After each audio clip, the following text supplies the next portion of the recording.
Name the country in the Middle East that has the values, generally speaking, that we have. I can only name one. Why are we standing with all those who are against Israel? They've tolerated more provocations than probably any other country in history.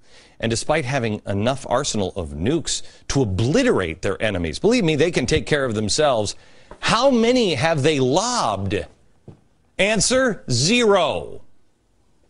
While everyone complains about all the evils that Israel has done to the Arabs and then picks apart each tiny imperfection with their democracy, by the way, a republic is ugly. Tens of millions of Arabs, tens of millions, have suffered atrocities at the hands of their own countries. Gays are still tortured today and killed. Bloggers jailed without cause. Women humiliated, raped, and murdered. Dissidents killed. Protesters shot. Terrorists born. Suicide bombers given by their mothers. But Israel is the evil one? That's the obstacle to peace? Let me ask you this. How many homosexuals have been stoned to death by the Israelis? How many adulterers have been buried up to their neck in sand and stoned to death in Israel?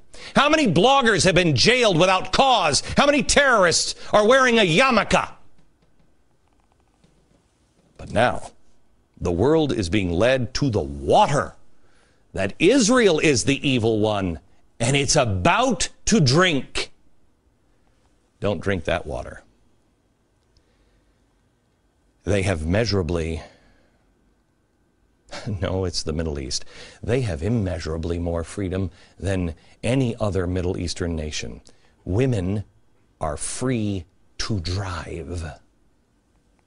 Women and our daughters can walk alone in the streets without being stoned or jailed. You can bring a Bible or a Quran into Israel. When a woman can't walk down the street alone and be safe, and not because she's in a dangerous neighborhood, but because she walked alone without a man, how do you possibly stand with that country? How do you possibly stand with that? With a group of people that say, I'm going to kill you if you don't go to my faith.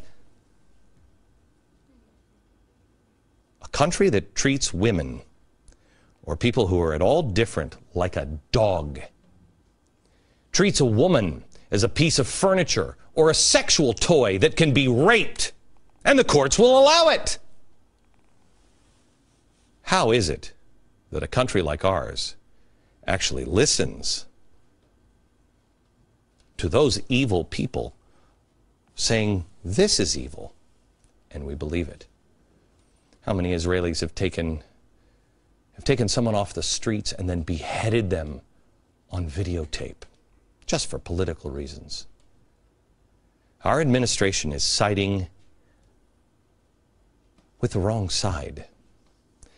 They are standing against good and encouraging evil in the Middle East. We are reprimanding the nation that is as flawed as we are and protecting the aggressors. We're protecting the killers and the terrorists. We have gone from a nation who was doing the wrong thing by siding with Mubarak to a nation who is doing an even greater evil by arming Al-Qaeda and the Muslim Brotherhood, which empowers Iran and also, in the end, destroys Israel. It is not difficult to tell good apart from evil. Let's start with some simple ideas. Voting rights. Generally speaking, which is better? Voting rights of Iran, Muslim Brotherhood, those who ran Al-Qaeda? How about free speech? Rights of women, rights of homosexuals.